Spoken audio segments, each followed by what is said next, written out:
Well, Tony, I gotta say that was maybe my most favorite 10 minutes of my entire life. Your entire life. Or in the last year or so. Incredibly sweet. 2 days ago, we climbed a mountain.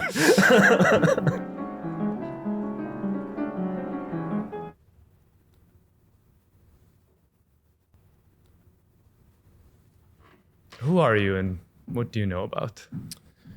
I'm Anthony Immergluck, and I know a little bit about poetry. When did poetry become a part of your life? Yeah, I mean, it's a hard question to answer because I always loved writing poems pretty much from the moment that I understood the concept. You know, my parents will tell you that I was writing poems at 4 or 5. It's just always kind of been the way that I process and understand things that are confusing or stressful to me. So, you know, for really my entire life, I knew that I wanted to write poems, you know, creatively for myself, for fun. It was early in college when I decided I really was going to commit to it, you know, professionally and you know, creatively. And so language was metaphorical to you even as you were learning it. Oh yeah, I mean, to my detriment. I think I've always had a problem with thinking of language kind of metaphorically first and literally second.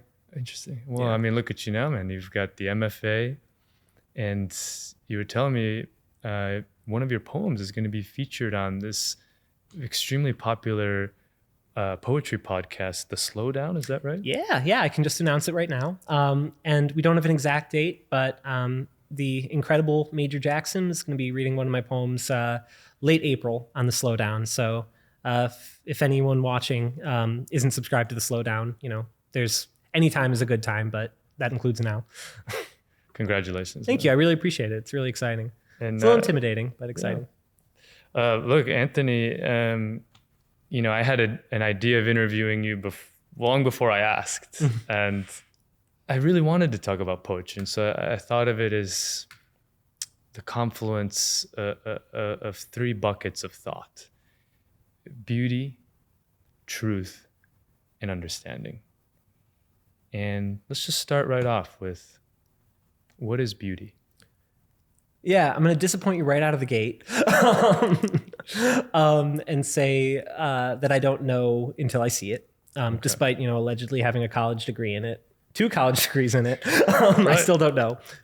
That being said, right, any artistic practice is about pursuing beauty. And art is an exercise, not a task that can be accomplished, right? So, you know, I mean, like, you know, I write poetry, I don't really exercise, but if I did, right, like, you don't bench press until you can bench press 300 pounds and then stop because you bench press 300 pounds. Sure. You know, you don't, you know, you don't jog 1 lap and there you got the lap. You know, the idea is that you are preparing yourself to be able to handle more stress and more intensity, you know, with lower risk of injury. Sure. And I think the pursuit of beauty in art is that. It's not about finding the answer to how you can really compartmentalize beauty. It's about getting yourself used to a state in your body and your brain where you're looking for the beauty in things and you're able to process that and you're able to communicate it, you know, so that, you know, when a situation calls for you to find beauty in something, you know, you're ready for it. Well, and what do you find beautiful? Oh man, more things than not, but animals, produce, specifically any fruit, I find beautiful. Stringed instruments of all kind, I find beautiful. My wife, my dog, my friends, even people I don't like, I find beautiful. So all people. Yeah, again, more things than not.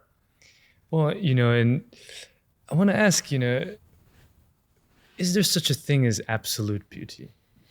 Because, you know, I've seen like writers like Dostoevsky, they seem tortured over this idea. They seem tortured over the idea that there is an ideal, and yet the relativity of beauty is what causes most of the suffering in the world. It seems that because some people find beauty in other things, that forces certain people to be enslaved or to be exploited.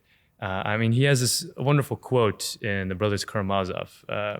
It's Dmitri speaking to his brother Alyosha. He says, "Beauty is a terrible thing. It is terrible, for God sets us nothing but riddles. Here the boundaries meet, and all contradictions exist side by side. Beauty, I can't endure the thought that a man of lofty mind and heart begins with the ideal of the Madonna and ends with the ideal of Sodom. Beauty is mysterious as well as terrible. God and the devil are fighting there, and the battlefield is the heart of man." I think that at the heart of all art, or at least I should say at the heart of all art that I like, that does anything to me, is sort of the conflict between beauty and horror, and warmth and cruelty inside the person. So if anything, I think that contrast can and should be a tool in poetry and in really, I mean, all forms of creation. I mean, any kind of beautiful painting, any kind of beautiful film is all about contrast. And, I think the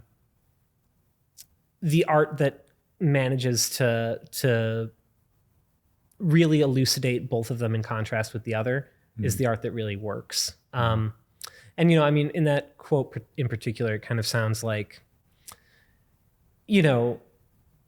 certainly I can say that there's guilt in pessimism and there's guilt in optimism, right? Sure. I mean, there's being pessimistic about the world it's ungrateful, and it's unrealistic. The world is full of exquisite, incredible things. Of course. And being optimistic can be cruel as well, right? Because, with all the joy that I get to experience in my life, there are people in unimaginable situations, often directly materially leading to what pleasures I achieve. So, sure. So the only, I think the only solution is to just, be miserable about everything and really stressed out and just hate yourself however you feel and go uphill the rest of the time. So that's what I just feel bad, even if I feel good. Well, and that's the thing is that you can't speak of beauty without ugliness. No. Yeah. And I found that the darker chapters of my life, coming out of them, have only left me with a greater capacity to understand beauty and love and compassion. And so my question is it necessary? Is it absolutely the most paramount ingredient in our own narrative? You'd say kind of darkness or suffering? And evil, yeah. And evil? Yeah, I mean, it's definitely fertile ground, right? It's definitely fertile ground to write about. And, I think for people who create art, the pain and the grief that they go through, it sort of will naturally inspire that.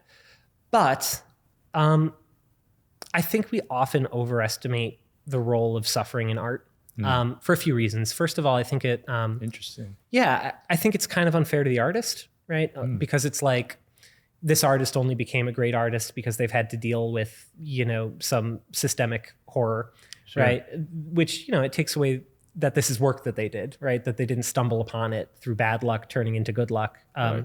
This is still the work that they did with their own mind. Mm-hmm.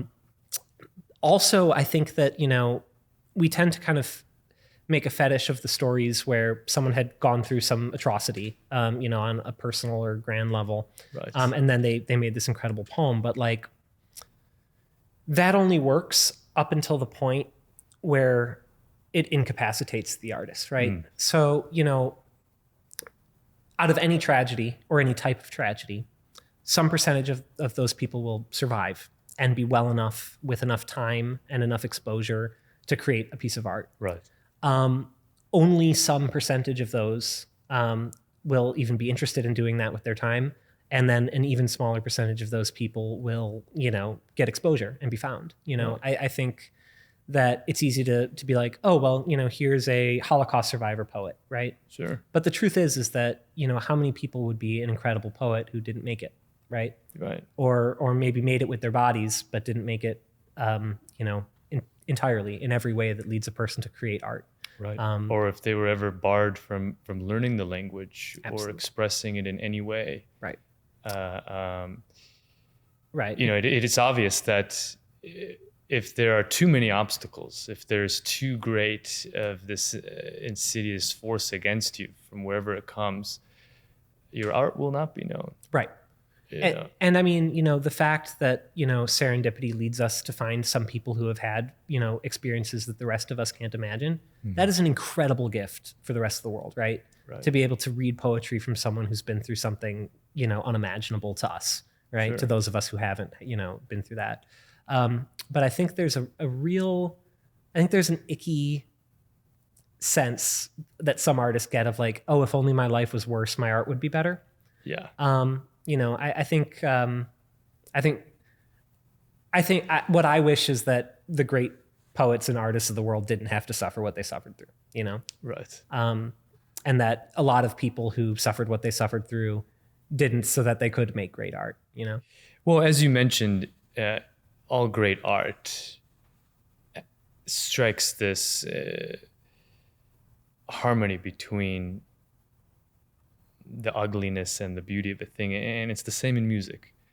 Growing up, I played violin, and in violin, you learn to play with vibrato, and it's essentially this idea that a too clean of a tone is not pleasing. It's not something that people want to hear. They want to hear this oscillation of sharp to flat in a very, very subtle way. Yeah. And I wanted to ask you, does poetry have vibrato? Does it have this? What a great question. So I love that analogy. Not only would I say poetry has vibrato, I would actually say, unlike in music where it's a technique, I would say it's almost definitional to poetry. I would say it's almost kind of the difference between poetry and prose. So if I'm writing an instruction manual on how to like put together and operate like a lawnmower, right? Okay. I need to have every word be extremely clear, right? The idea is that you know exactly what I'm talking about, yes. Which is, that's a meaningful thing, right? There's, the world needs instruction manuals. Sure. And even if you're trying to tell a story clearly, right? If you're writing a history,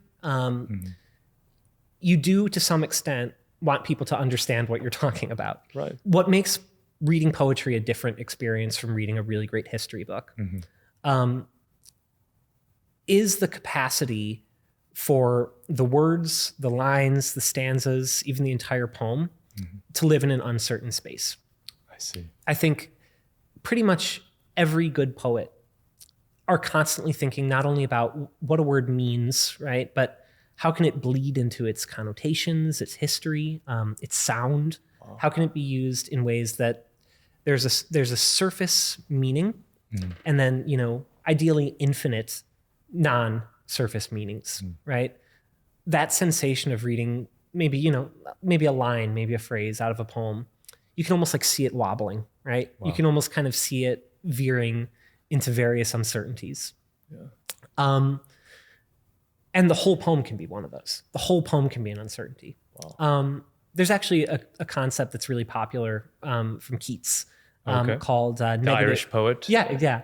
Called negative capability. And I mean, he means it a little more in terms of concept than I'm meaning it in terms of, definition. Yeah. But the basic principle is that you want there to be something in your poem, something strong in your poem that is not certain. Yes. That is the absolute core of why people come back to read a poem over and over again, why they spend time with it.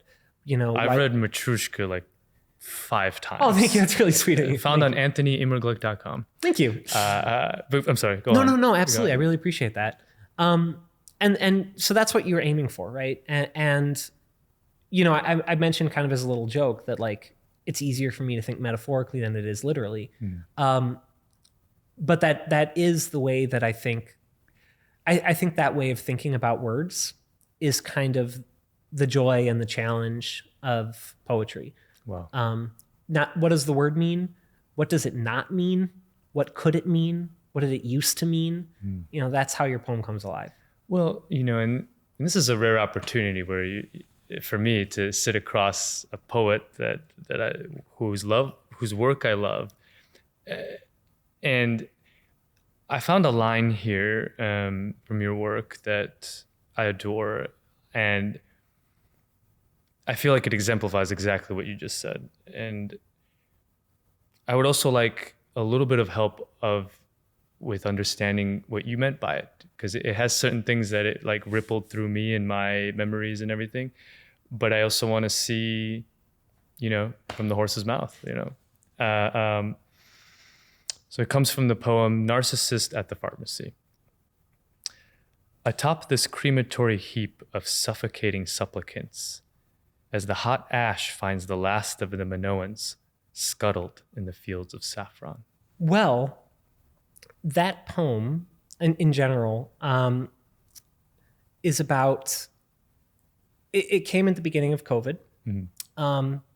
I have a lot of health problems, and it came at the beginning of COVID when I had to deal with my chronic health problems while the world was falling apart and people were extremely ill. Right. And I felt very, very, very, very guilty to be chronically ill. I felt like the pursuit of my own physical wellness was selfish, and I struggled with that. And the image of Pompeii that, I'm evoking there, the beauty and the horror of Pompeii is that it looks like perfectly preserved life, but it isn't, it's a cross-section of life, and a cross-section of life struck in a moment of terror. And so, I think all the time, right? Like people at the world at its absolute worst, right? At its apocalypse is no time to take a snapshot and say, this is what life was like. Right. And so for me, this feeling of like having my problems that are just mine, right? That live in my world and my body and my house. While the problems, inches from me are monumental, apocalyptic, right? I just started thinking about, do I belong at all in this snapshot of the apocalypse? Is it best that I step aside in this snapshot of the apocalypse, or am I part of it? Wow. And that kind of struggle is where that poem came from and where that line came from. Amazing. Speaking of end of the world. Yeah. Dostoevsky, in his book The Idiot, Durak, has the main character he says, beauty will save the world. And when I first heard that, I wrestled with that idea.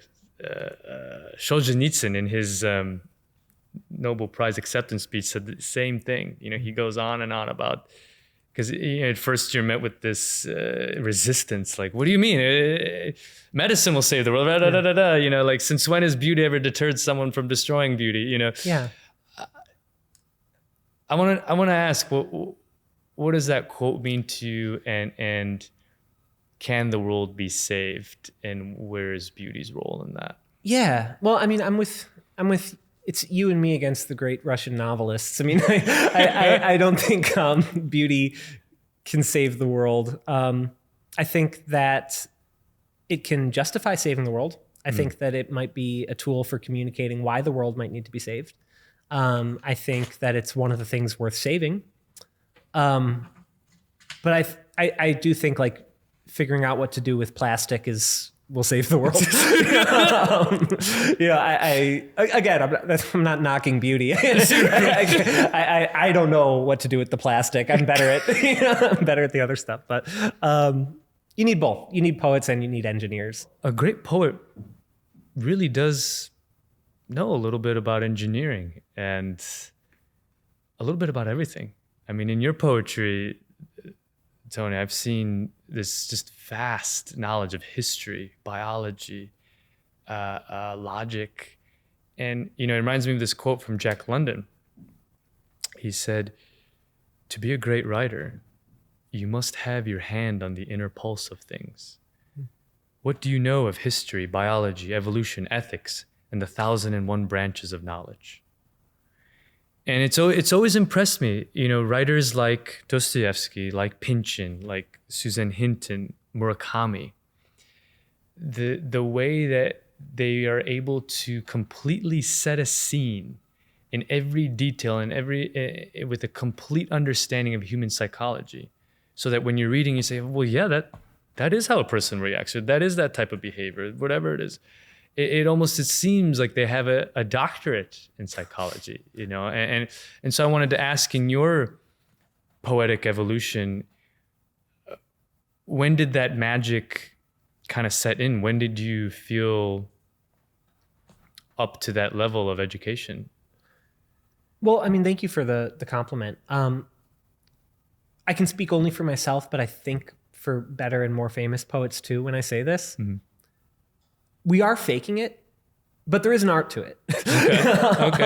I think, faking it's mean. The research generates from the art, not the other way around. Okay. When I write a poem and I want the metaphor of a train, mm-hmm. I go and I look up trains. Okay. And it's not because I'm an expert in trains or want to become an expert in trains or expect myself to. It's because I want the metaphor to be killer. Sure. And so the upside of that is that I get to learn a little bit about a train, Yeah. I do think that you would find most writers say the same thing when someone asks, oh, I didn't know you knew so much about, Iranian history. Sure. They would say, oh, well, I looked it up for the book. Okay. Which I mean, I think is one of the byproduct joys of being a writer, actually, is that it forces you to educate yourself. Right.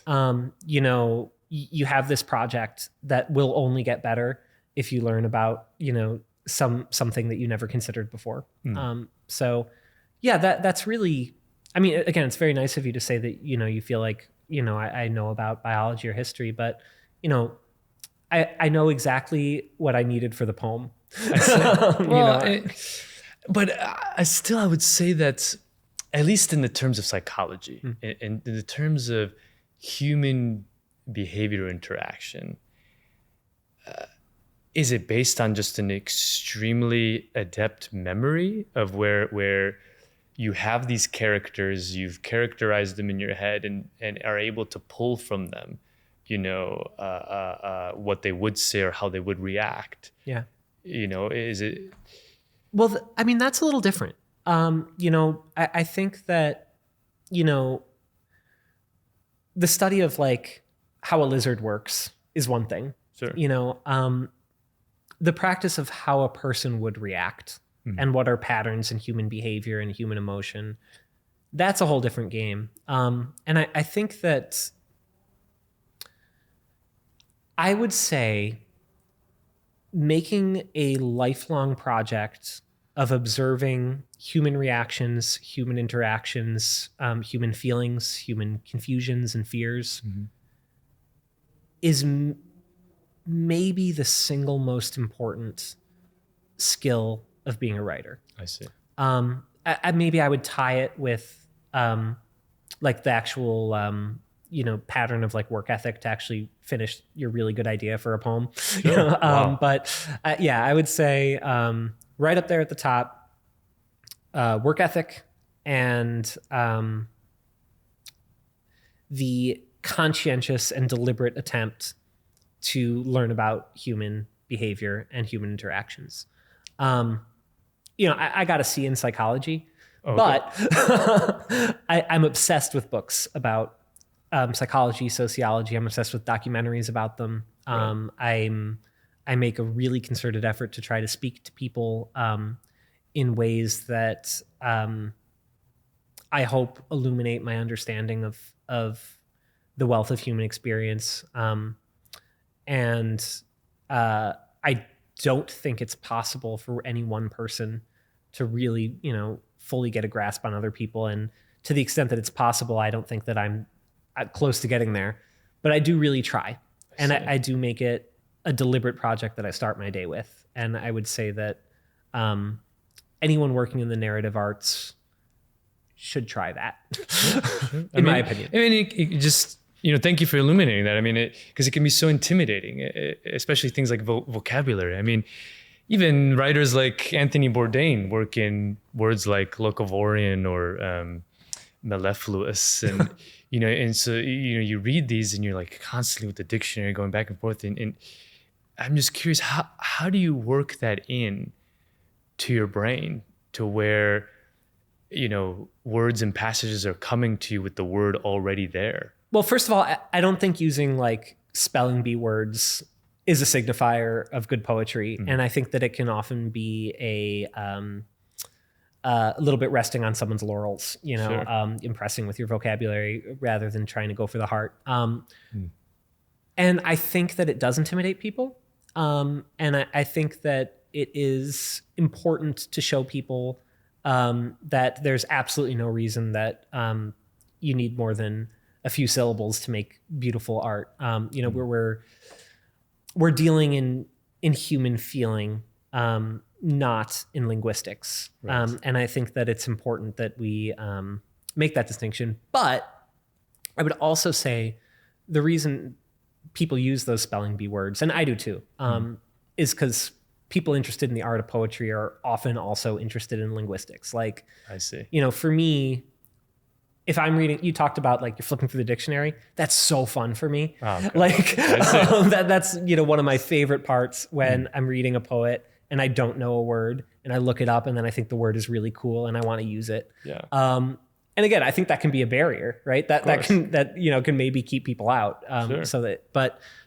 I think that pleasure is something that tends to overlap. Like, I think, you go to like a trendy restaurant and you see like, Njula and sunchoke on the menu, right? And, yes.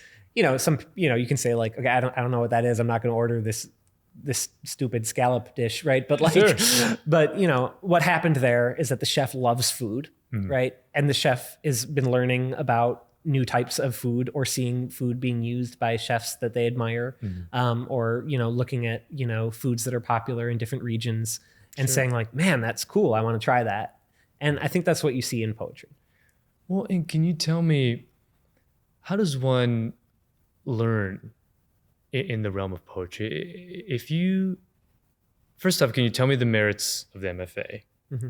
And if you were to design a course to introduce someone to the ability of writing poetry and understanding it, kind of an intro, what are the poets you would include? What would the curriculum look like? What would your suggestions be? So the MFA, I'm actually a really firm believer that the MFA is an awesome way to learn poetry. The structure of workshopping with your peers, having lectures from other artists, writing craft essays, potentially teaching or, trying out, different publishing education. Mm-hmm. It's super controversial. A lot of poets hate it. I think that the cons are financial. It is an enormously expensive loan that you take out that, I'm fortunate to have a pretty okay job finally. And you work for a publisher, is that right? Yeah, that's right. Yeah. I do work for a publisher, W.W. Norton. Oh, so yeah. Congrats. Thanks, which is great. But the ratio of the enormous amount of money I have borrowed from the government versus like the income that I survive on man, these margins are, it's not adding up. So, I would say that, if you're going into an MFA, you really want to know that you're willing to take on that financial burden. I didn't, Right. I didn't really understand what it meant. Sure. Right now, these student loans are delayed, but the impact of having $300-400 taken out of your check every month is enormous. Absolutely. So people should be aware that you might not get a really good paying job out of the gate, Sure. and that you might have to deal with this financial burden. But I would say that's a problem with our economic system, Sure. rather than a problem with the MFA. I would also say that the MFA can be amazingly emotional. Right. You are sitting in a room of 12 people Mm-hmm. who all want to be the greatest poet who ever lived, Right. and you're reading each other's poems and then tearing them apart. Wow. MFAs are full of tears. They're full Wow. of people making enemies. They're full of hurt feelings. They're full of people saying things they don't mean. Wow. So it's a very emotional experience. And, Nice. I can understand that can be a lot, Sure. Educationally, though, Mhm. I think that you get forced to write in ways that you wouldn't normally, which I think is so, so, so important. Working out kind of creative muscles that you wouldn't if you were left to your own devices. I think, painful as it is, I think those criticisms are really important. I see. Even if you don't believe them, even if you don't agree with them, even if, they feel hurtful. Mhm. If you feel you're in a place where you're safe enough to kind of address that stuff, like, if you can remove yourself just a tiny bit, right? And just at least say, this is how this poem can be perceived by a certain audience. Yeah. Why do I want that? Do I want to change that? Do I want to pump it up, make it more extreme? Sure. Do I want this person to hate my poem even more? That's okay too, right? Yeah.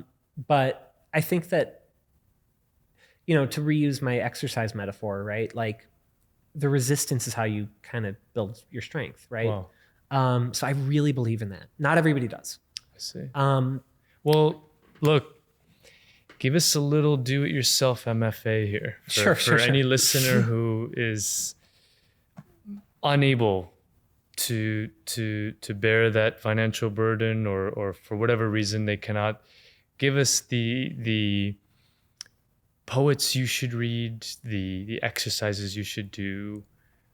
Give us the Anthony McGluck intro to poetry. So, I mean, first of all, for people who don't want to take on that financial burden or can't,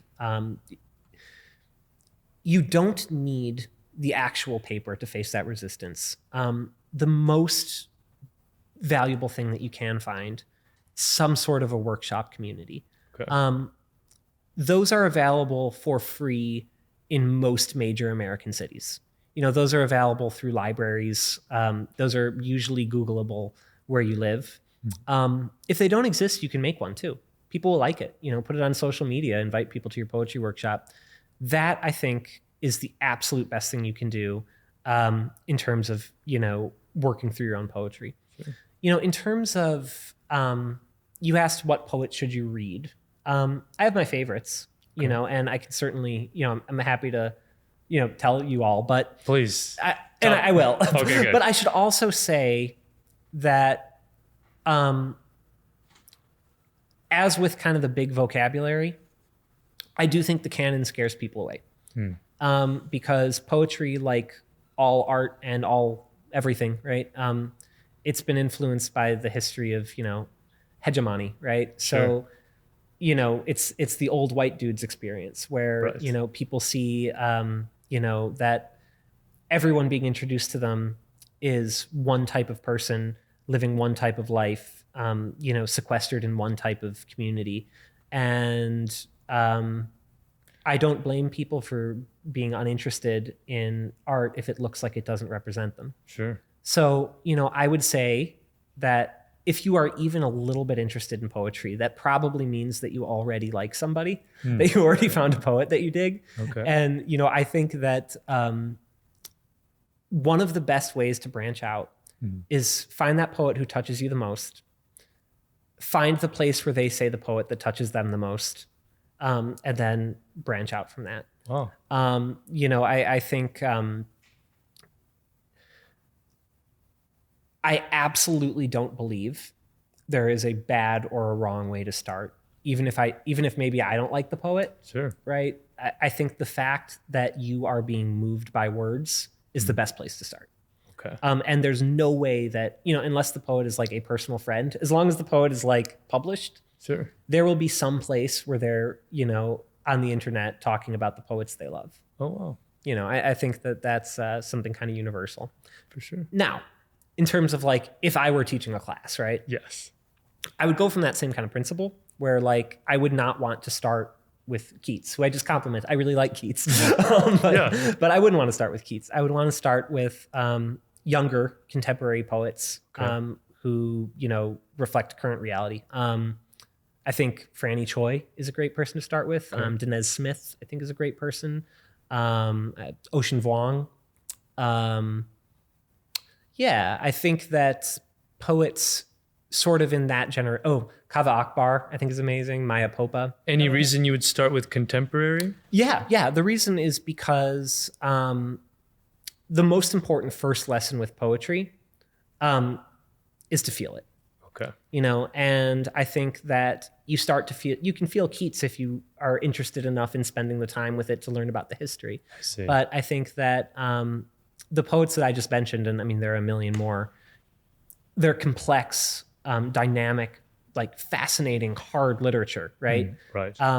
But they're about the things that you see when you go outside, I see. Those poets, while their work is, extremely dynamic, extremely challenging, extremely studyable in the sense that you can sit with it for hours and hours and hours.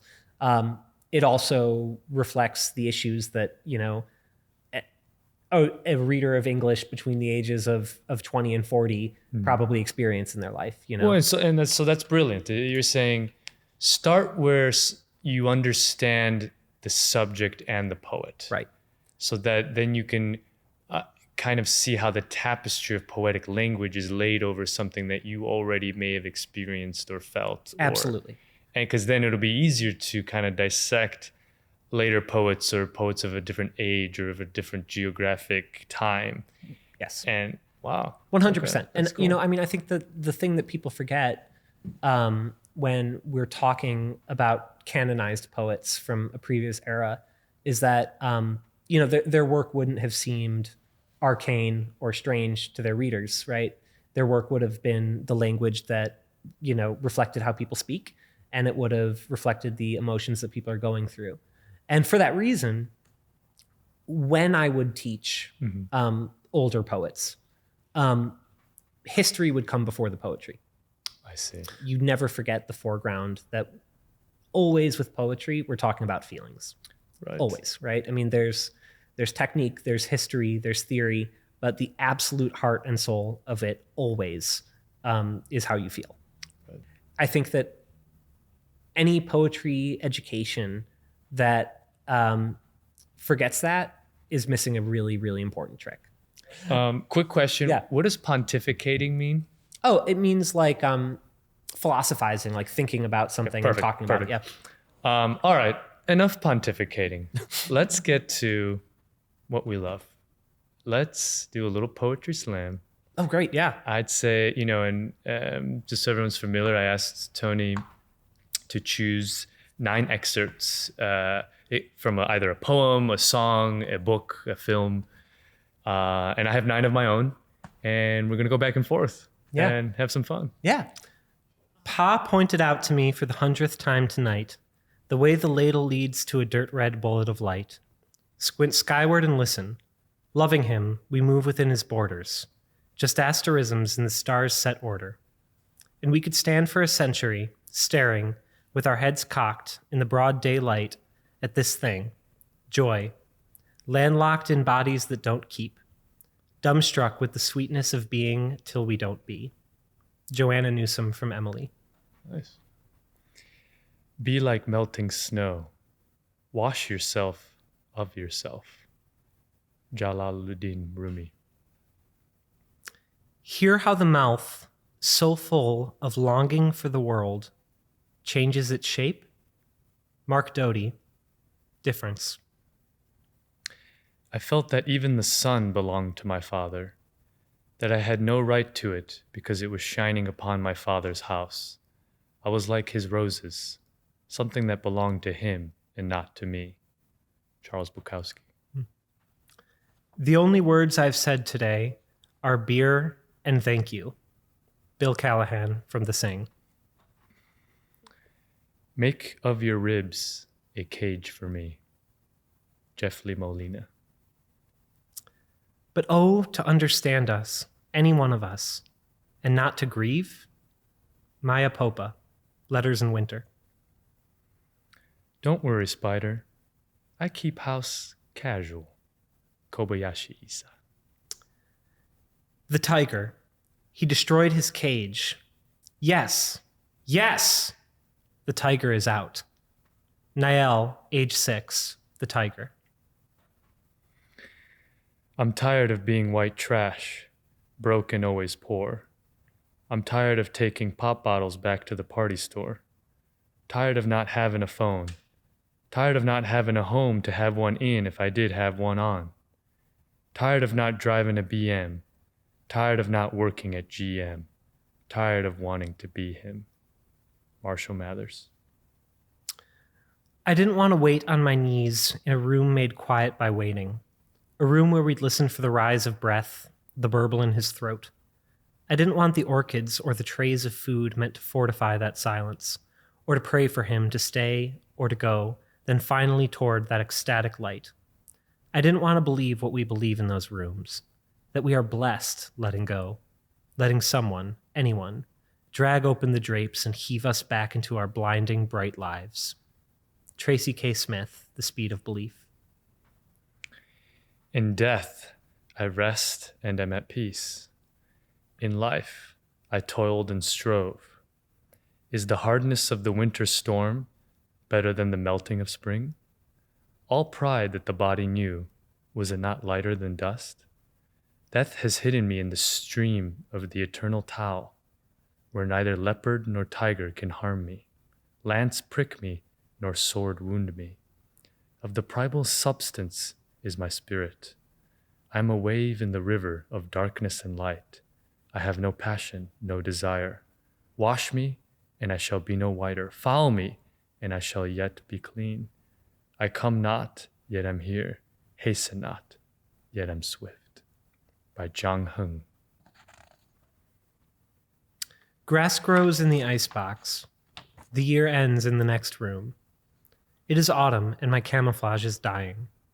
Instead of time, there will be lateness, and let forever be delayed. David Berman, The Wild Kindness. Several of nature's people I know, and they know me.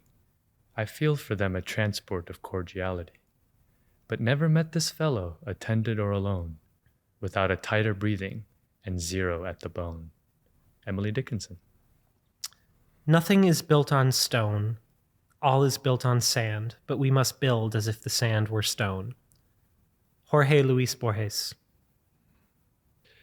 Living two lives, one eternal, one with true lies.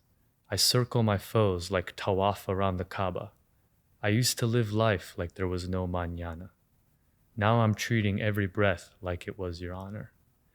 The feet that I walk with, the ears that I hear with, the eyes that I see with, the mouth that I talk with, the terror that I stalk with. Now it's time to spark shit. Malik Abdul Basit. If we are not busy fixing what we have broken, we are busy breaking what someday we will need to fix. As for that which cannot be broken, as for that which there is no fix, I wish we were patches of that miraculous afternoon light, bright, unbroken, fixed on the grass. Imagine being fixed on the grass. How sad what has come to pass for the miraculous. J. Hopler, like the stare of some glass-eyed god. I will die the way that men do, never having apologized. Barnacled with secrets. That's Tony Mergeluk.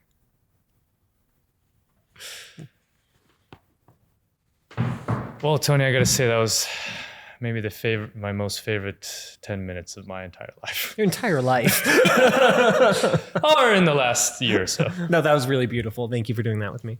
Let's talk about truth. Yeah. So far, we've covered beauty and understanding. Truth.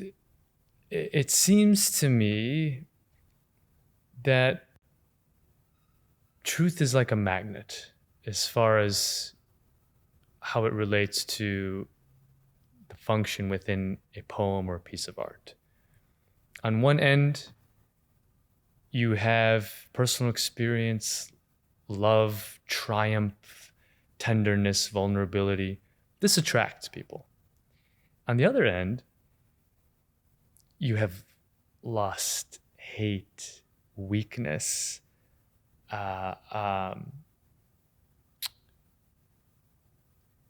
cruelty, anger. And though those may be just as true as the other things I mentioned, they tend to completely repel people from your works. And I want to ask, where is the balance, and should we censor ourselves? I think that as poets, and I mean, kind of as people too, right? A really important job that we have is to open up and interrogate the worst of us. To really reflect on our worst impulses, ask ourselves where they came from, what are their consequences, how do we live with them, how do we manage them, how do we defeat them if we can, how do we rectify what we've broken, how do we admit our mistakes, right? And to me, at least, all the great poets, all the great songwriters, all the great filmmakers are doing this, right? They're saying, this is an ugly, dark thing inside of me. Yeah. And then they're working through that. And I try to do that always. Sure. I feel like if my poem isn't expressing something that I'm ashamed of, it's incomplete, right? And it's dishonest. That being said, right, as you were saying, there's this really thin, really difficult line where you stop thoughtfully examining your mistakes and you start indulging them. And you start, your poem just becomes a mean, hateful screed about something you don't like, sure. Instead of being a poem about, why do I hate this, right? Sure. And where that line is, it's totally subjective, of course. It has everything to do with, the experience of the reader, what they've been through, what they're willing to open their minds to. And it also has to do with, the writer's approach. The key is always writing your poem, whatever it's about. Even if you're not interested in exploring your morality, even though I do think that's a good thing to write about. Sure. You always want your poem to be a question rather than an answer. Okay. In my opinion, right? The worst thing in the world is a poem that tells you how to be, right? A poem that's giving you advice. Or passes judgment on one element of life or another. Completely. I think that, even if it's something that I agree with, right? It sort of stops feeling like thoughtful art. The poems I like, right? They frame all of their moral issues as questions. And the poem itself is the process of trying to work through that. Completely off the top of my head, I think one of the best examples that pops into my head is Dinez Smith's, who I mentioned earlier, Waiting for You to Die So I Can Be Myself. Wow. And I mean, I think the title there is kind of provocative, but the whole poem is good. The whole poem is as good and as intense as the title, right? Sure. Where, the voice in this poem, is it cruel to be wishing for the death of your loved ones? Yeah. Is it also understandable if their life is holding back some part of your life that you need to be able to express in a way that your family can't let you, right? Right. That's an incredibly detailed question, an incredibly powerful, rich question, like exploding with negative capability, right? It's not saying I hate my parents. That's not what it's saying. right? Yeah. It is asking, where does one balance their needs with the expectations of their loved ones? And where does that become a cruelty, right? That's a great poem. I see. Just an example off the top of my head. And so are you saying that if you treat yourself as an object that is observed, you have a little bit more of leeway to be as crude and brutally honest, as opposed to trying to push a mentality or something that you believe in an almost an unaware way? Well, no, I would say kind of the opposite, where it's not about detachment. It's about self-reflection, and humility and uncertainty, right? I think that I did something gross. Why did I do that? Is a really, really, really good thing to explore in art. Yes. I think I have kind of a cruel perspective on somebody else's life. Does that person deserve that? Where did this come from? Sure. Am I guilty of the same thing? Sure. That's a great topic for a poem. Sure. I think I hate that asshole is a bad reason to write a poem. And I think indignation is a bad reason to write a poem, right? Like, I think if your poem is, I feel gross and how dare other people judge me for that, I think that's a bad way, a bad way to approach your poem. Sure. And I mean, I think that I think that you can do a lot of good examining the worst of you, because people can see that and they can feel not alone, right? And they can feel like they don't have to be perfect. And they can say, oh, I've also had that horrible thought, Sure. And they can see that other people struggle with it. And they can kind of work on their own project of who we all are, right? We're all hopefully, spending every single day trying to, be happier and be kinder. Right. And, art that explores times where we're at our lowest is a lot more helpful than art that explores times when we're at our highest. Right. But art that says when your lowest is the best, keep doing that, that's not great either. Right. I mean, it goes with what we were saying before. This idea of a necessary evil. Yeah. And the true question is it necessary because it simply exists and we must reflect on it? And if it's absent in our art, then it's not relatable enough? Or is it necessary because that's how we learn things, through our thick human knuckle-headed ways? We learn perhaps through suffering, through whatever it is. Yeah. But, I think the main thing that we touched on before is that the ingredients aren't as simple as add suffering, get art. No. It's add suffering with luck and mercy. Yeah. Then perhaps, that may turn into art. Yeah. And I also, I don't want to ignore joy. Sure. I think that, maybe I could have even clarified that when we were talking about the suffering too, where it's like, joy is a great reason to write a poem. Oh, absolutely. Yeah. I mean, the poems that involve love and between two people or whatever it is, or between, seeing a landscape or having a realization are incredibly powerful as well. Absolutely. I think that is every bit as strong of a motivator to write a poem as, exploring your own pain. Sure. And I think both are great. Now, let me ask you one thing.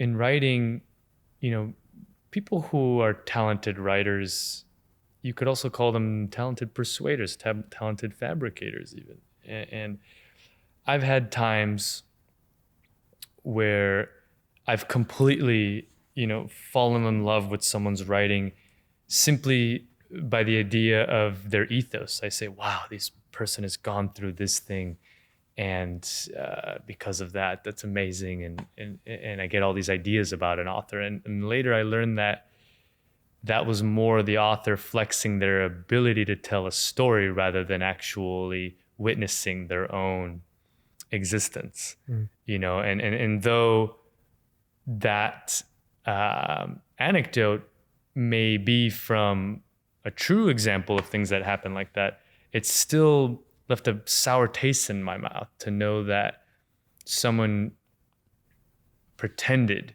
to experience something in order to gain the attention to their piece of work. Have you ever experienced this where you were infatuated with a writer or a style and all of a sudden came to learn that it came from a different place than you thought? I mean, the poetry world is kind of flooded with controversies about fabricated autobiographies. And although I feel angry and betrayed if there's like a material consequence or a victim, right? Sure. If somebody lies to get a scholarship or a publication deal or a job that they didn't qualify for, right? Or if a lie caused real hurt to somebody in their personal lives, that I care about. From an artistic standpoint, I'm not saying this is always the case. A little bit of lie, I think, can be good and can be the art. Really? I think with poetry in particular, there's sort of an assumption that we are moving between the personal and the fantastical and Sure. the interior and the metaphorical. Sure. And because of that, those lines become extremely blurry. Yes. Also, every poet is,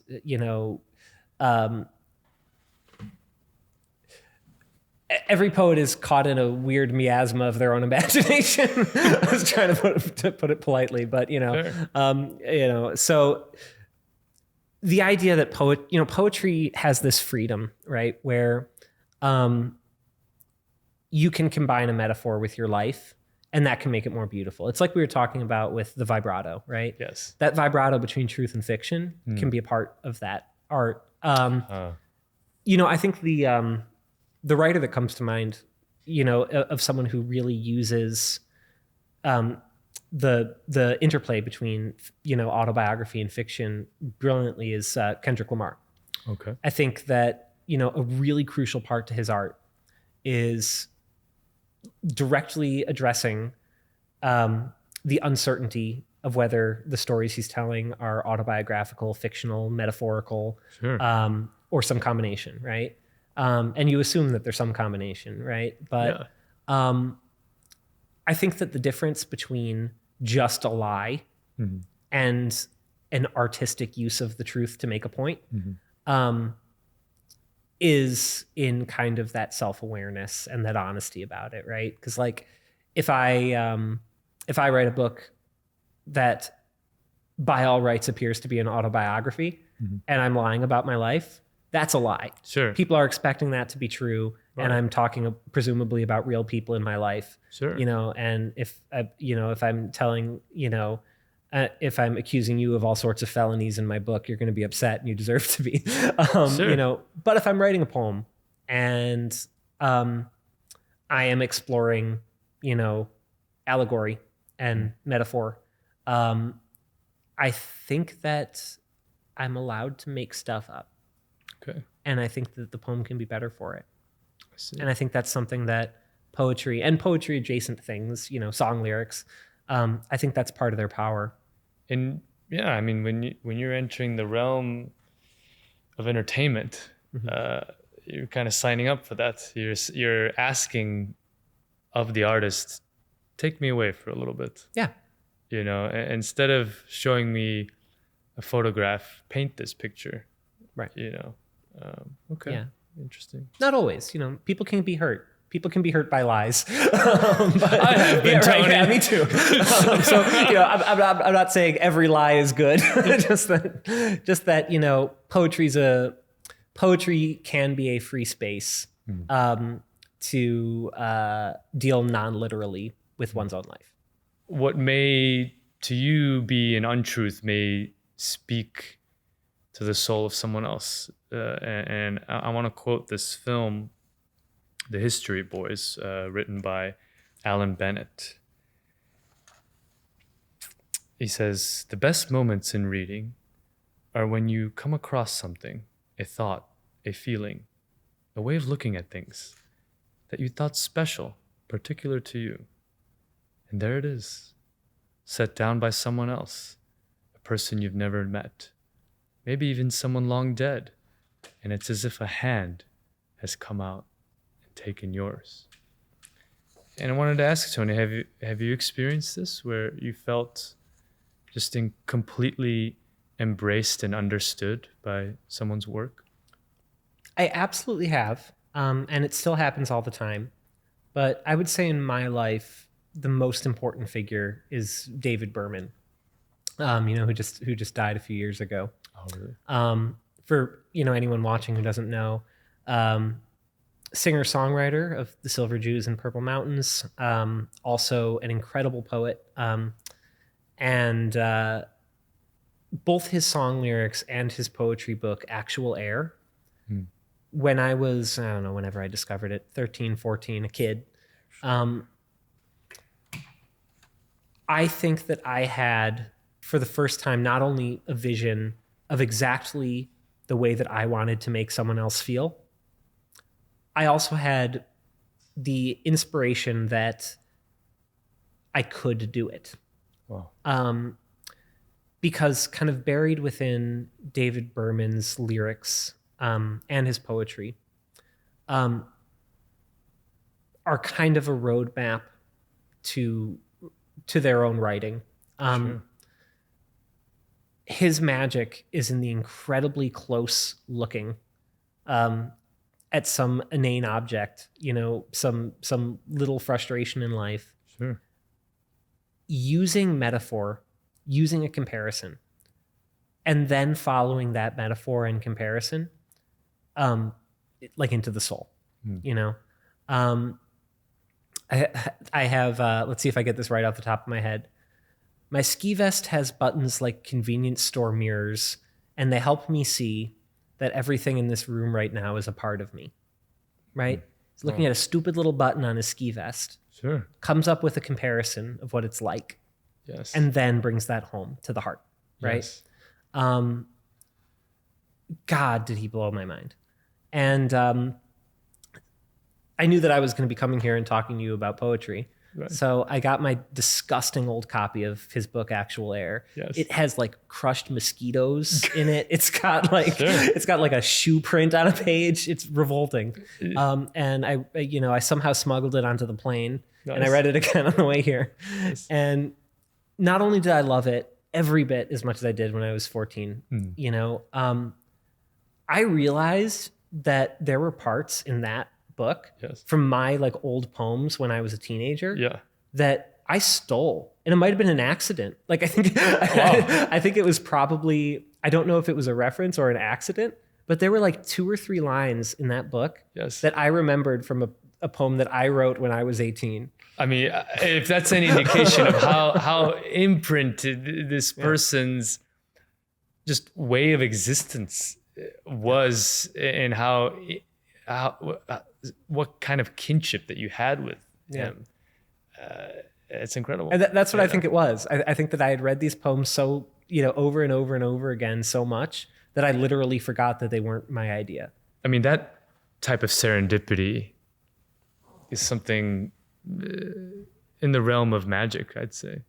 And this kind of leads me to this last segment that I like to do with all my guests, where I ask them about their take on the universe and how it works. And to read a line from your work, I can't think magically. I can't believe you'll visit me through some celestial cellophane. And I don't believe that love is a salve for all of the suffering. Nor are they comorbidities, but rather two shadows for a gasp overlapping.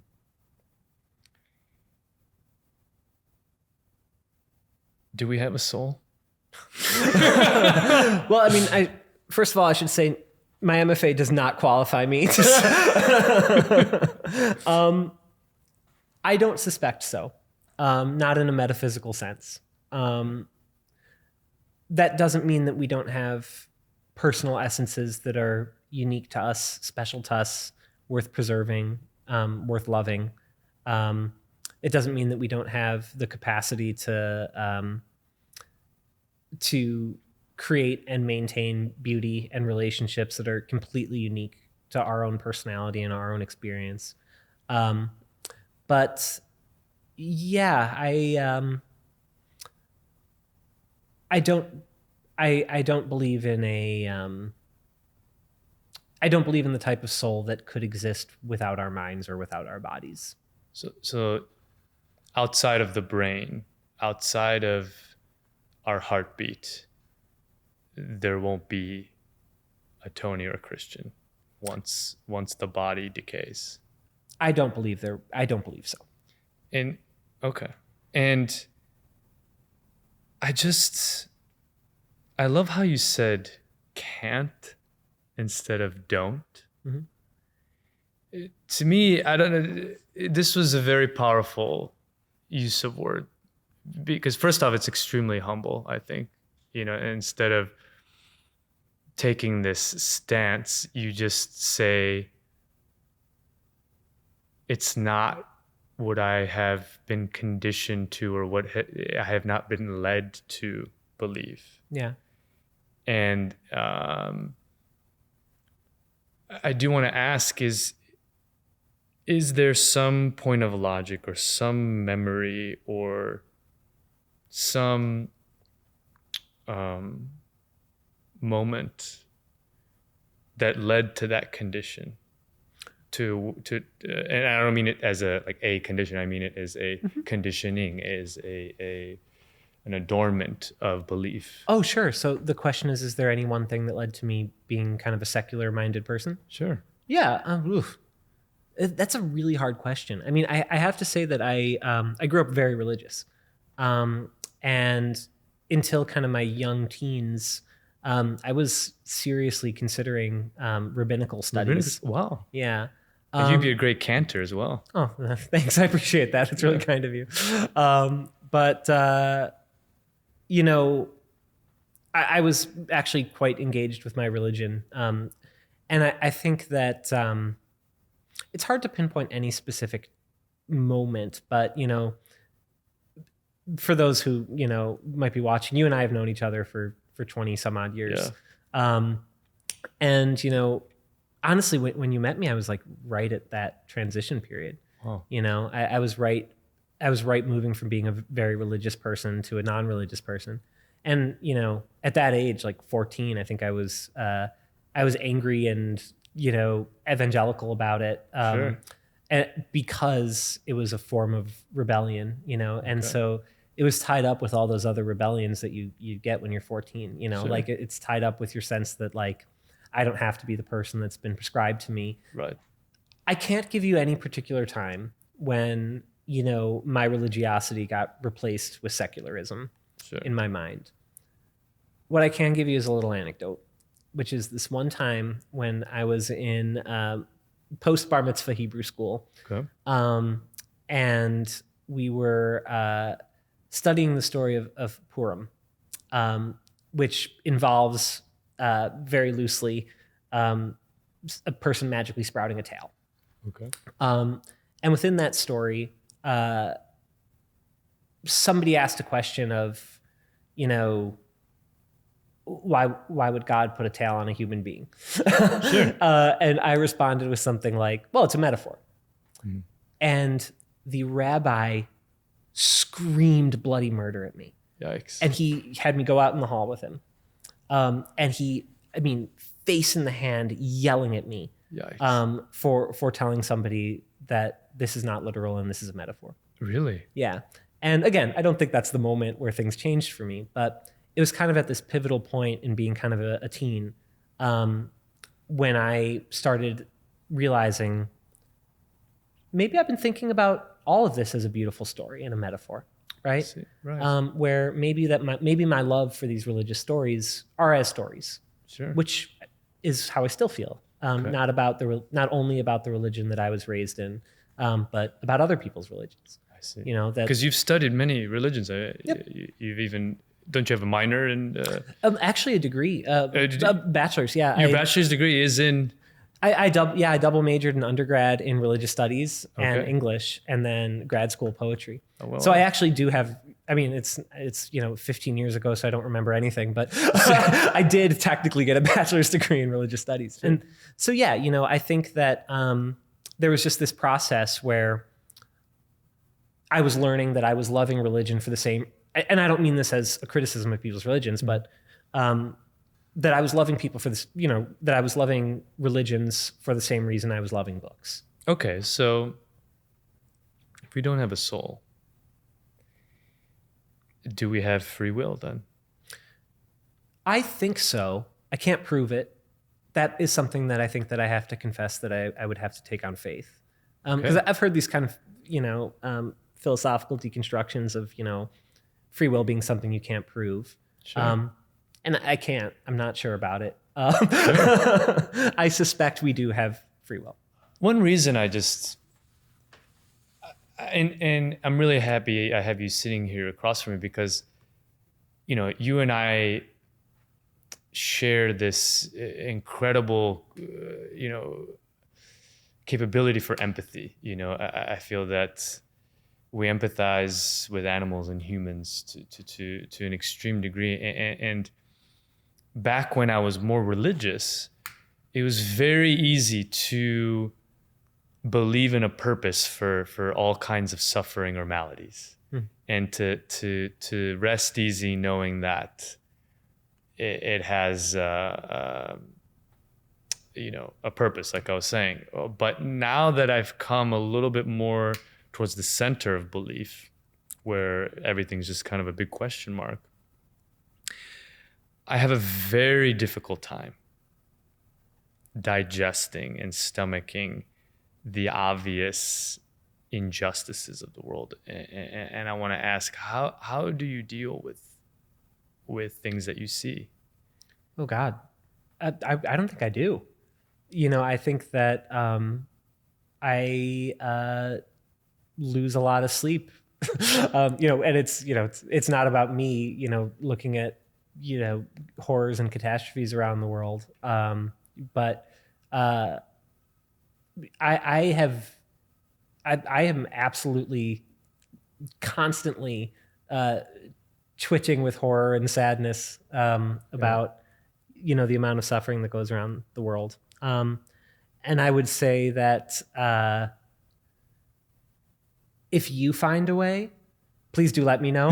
but actually, I'm being a little flippant. But I actually can say that the best thing for me is writing poems that deal with not only the anxieties and sadness, but of seeing the horrors other people have to endure.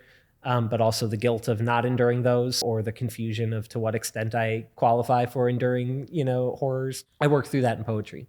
Well, Tony, thank you for sitting down with me. Christian, I cannot thank you enough. I'm really honored that you invited me to be here. This was really special.